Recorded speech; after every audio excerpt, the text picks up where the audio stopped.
ശബരിമല വീണ്ടും വിവാദങ്ങളിലേക്ക് എത്തുകയാണ്. ശബരിമലയിലെ ആചാര സംരക്ഷണത്തിന് പോയി കേസിൽ പ്രതിയായ ഒരാൾ കൂടിയാണ് മാഡം. അപ്പോൾ എനിക്കറിയാം കൃത്യമായിട്ട് നമ്മൾ അന്ന് സഹിച്ച ത്യാഗങ്ങളെല്ലാം ആ വിശ്വാസ സംരക്ഷണത്തിന് വേണ്ടിയിട്ടാണ്. ഇന്ന് വിശ്വാസ സംരക്ഷണത്തിൻ്റെ അപ്പോസ്തലന്മാർ ഞങ്ങളാണ് എന്നാണ് പിണറായിയും പിണറായിയുടെ സർക്കാരും അതിൻ്റെ ദേവസ്വം ബോർഡും പറയുന്നത്.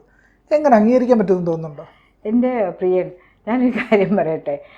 ജീവിതത്തിൽ ആദ്യമായിട്ട് പോലീസ് സ്റ്റേഷനിലൊക്കെ കയറേണ്ടി വരിക എന്നൊരു അവസ്ഥയുണ്ടല്ലോ.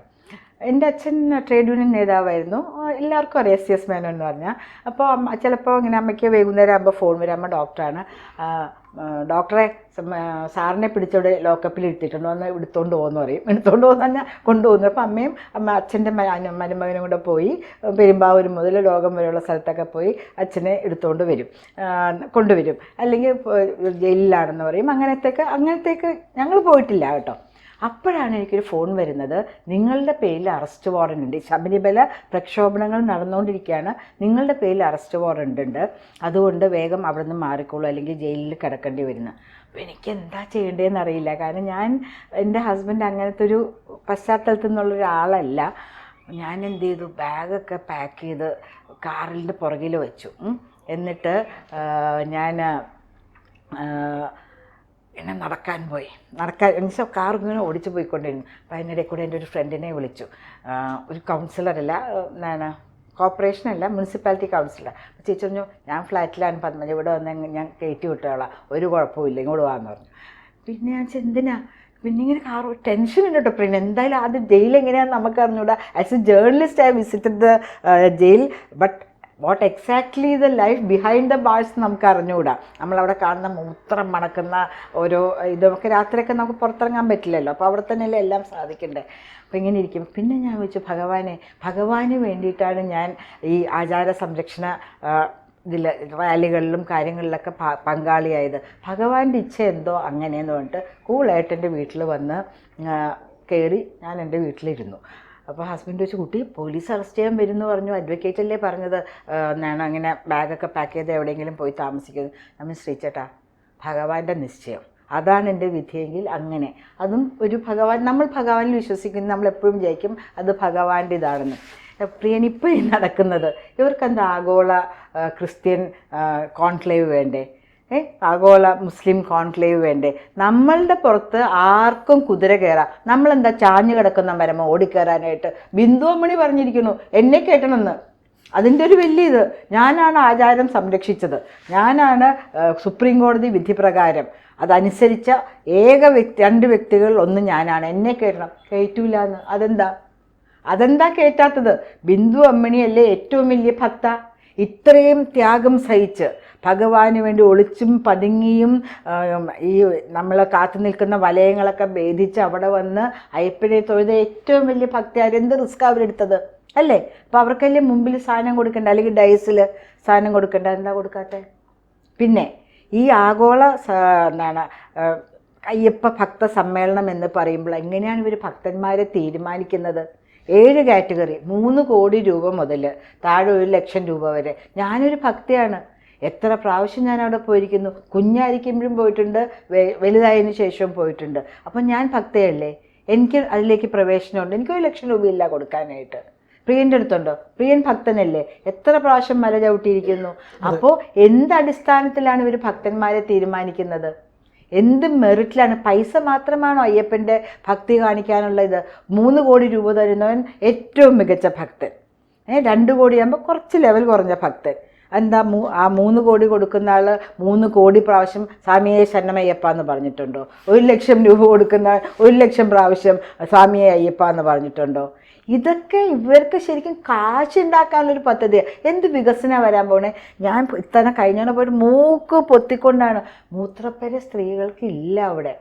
പിന്നെ കണ്ണും അടച്ച് മൂക്കും അടച്ച്. പിന്നെ ഈ കൊച്ചി കോർപ്പറേഷനിൽ മൂത്രപ്പുര കാണുന്നതിന് എനിക്ക് അത്രയ്ക്കൊരു വിഷമം തോന്നിയില്ല. നമ്മളൊരു 100 മീറ്റർ ദൂരെ എത്തുമ്പോൾ തന്നെ മൂത്രപ്പുരയുണ്ട്, ഞാനിവിടെയുണ്ട് എന്നും പറഞ്ഞിട്ട് ഇവിടുത്തെ മൂത്രപ്പുര എന്നുള്ള മണം കിട്ടും കൊച്ചി കോർപ്പറേഷന്. അതുകൊണ്ട് ഞാനത് സഹിച്ചു.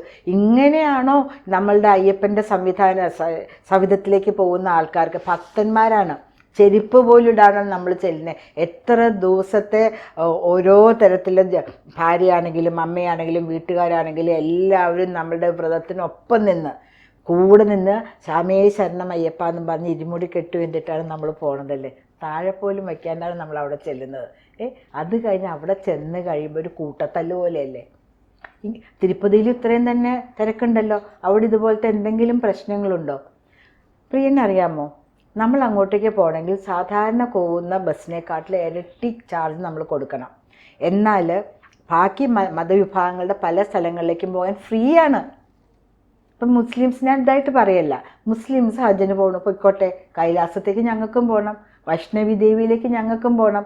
ഞങ്ങളുടെ ടാക്സും കൂടി എടുത്താണല്ലോ പോകുന്നത്, ശരിയാണോ? അല്ലെങ്കിൽ ജെറുസലേമിലേക്കോ എങ്ങോട്ടേക്കാണെങ്കിൽ ക്രിസ്ത്യൻസിന് പോകണം. അതൊന്നും ഇല്ലാത്തത് എന്താ? നമ്മളൊന്നും ഇവിടുത്തെ പൗരന്മാരല്ലേ. എനിക്ക് വൈഷ്ണവി ദേവി പോകണം, പക്ഷെ എൻ്റെ I just don't have the money. മതേതര സർക്കാർ എന്നല്ലേ പറയുന്നത്. ഒരു അയ്യപ്പന്മാരുടെ സംഗമം നടത്തുന്നു, ഹാജിമാരുടെ സംഗമം എന്താ അവർ നടത്തുന്നത്? അതന്നെയല്ലേ ഞാൻ ആദ്യം ചോദിച്ചത്. ഹാജിമാരും മുസ്ലിം പുറത്തേക്ക് പോകുന്നവരാണ്. പുറത്തേക്ക് പോകും. അപ്പോൾ അവർക്ക് ഇവിടെ വെച്ചൊന്ന് സമ്മേളനം നടത്താലോ, അല്ലെങ്കിൽ ക്രിസ്ത്യൻസിന്റെ വെച്ചിട്ട് നടത്താലോ. അവരും പോവാറുണ്ട്, ജെറുസലേമിലും പല റോമിലൊക്കെ പോവാറുണ്ട്. നടത്തിയാലേ ദുട്ട് കിട്ടൂല, കിട്ടിയാലും അവരുടെ പോക്കറ്റിൽ കിടക്കും. ഈ നമ്മളുടെ ദുട്ട് മാത്രമേ സർക്കാരിന് ഇപ്പം ഭയങ്കര പ്രശ്നത്തിലാണ് സർക്കാർ.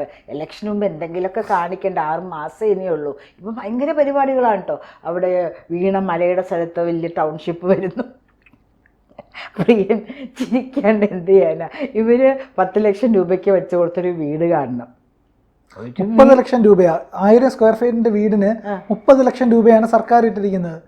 ഒരു 16 ലക്ഷം രൂപയിൽ കൂടുതൽ വരുമെന്ന് എനിക്കറിയില്ല. ഞാൻ റോട്ടറി ക്ലബ്ബിൽ അംഗമാണ്. ഇവിടെ ഡിവാസ്റ്റേറ്റഡ് ബൈ ഫ്ലഡ്സ് ആയിരുന്നു. എന്ത് സൂപ്പർ വീടുകളാണ് 2000 രൂപ 1800 രൂപയ്ക്ക് പണിത് കൊടുത്തിരുന്നത് സ്ക്വയർ ഫീറ്റിന്. ഇത് പകുതിയും ഊരാളുങ്കൽ സൊസൈറ്റിയോ എന്ത് സൊസൈറ്റി എനിക്കറിയില്ല, സ്റ്റാൻഡ് കറക്റ്റഡ്, അവർക്ക് അവരുടെയൊക്കെ ഇട്ടും. അത് ഞാൻ പറയാൻ വന്നതാണ്.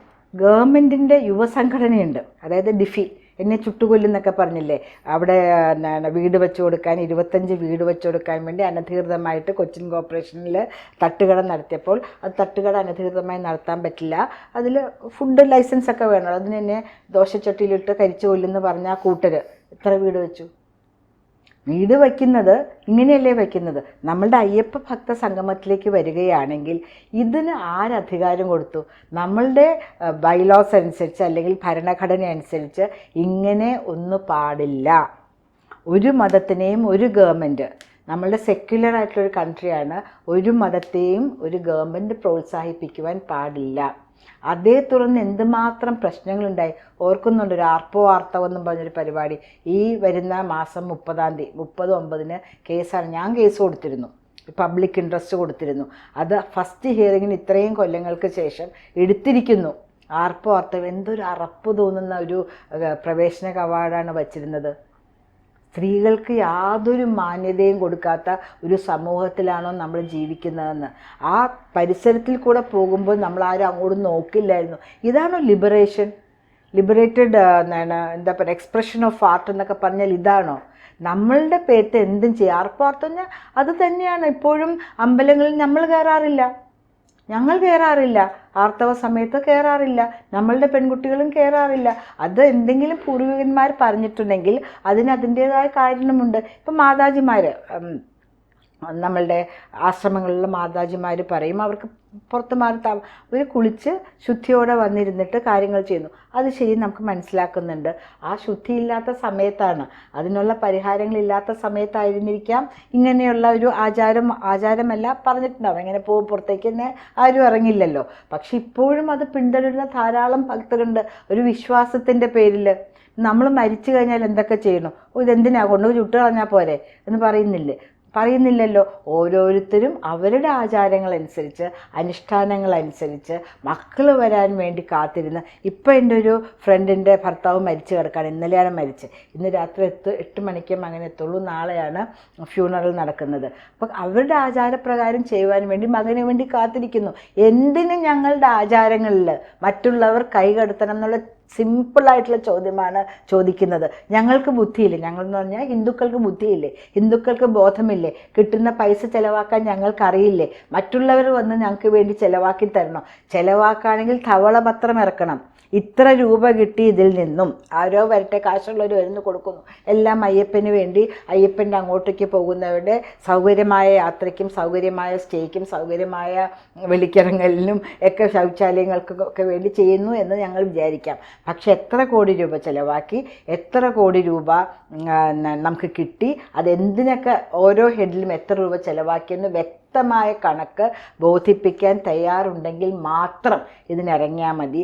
അല്ലെങ്കിൽ ശബരിമല പ്രക്ഷോഭകാലത്ത് ഇറങ്ങിയ പോലെ എല്ലാ ഹിന്ദുക്കളും ഇറങ്ങും. ഞങ്ങളെ വിറ്റ്, ഞങ്ങളുടെ ഭക്തിയെ വിറ്റ് ഗവൺമെൻറ് ഊരാളുങ്കൽ സൊസൈറ്റി വഴി കാശുണ്ടാക്കണ്ട. ഊരാളുങ്കൽ ഞാനൊരു എക്സാമ്പിളായിട്ട് പറഞ്ഞാൽ, ഇനി അതിന് എൻ്റെ മേത്ത് കുതിര കയറാൻ വരുമോന്നും വേണ്ട. കൂടുതൽ വാർത്തകളും വിശേഷങ്ങളും നിങ്ങളിലേക്ക് എത്താൻ ABC മലയാളം സബ്സ്ക്രൈബ് ചെയ്യുക, ബെൽ ബട്ടണും അമർത്തുക.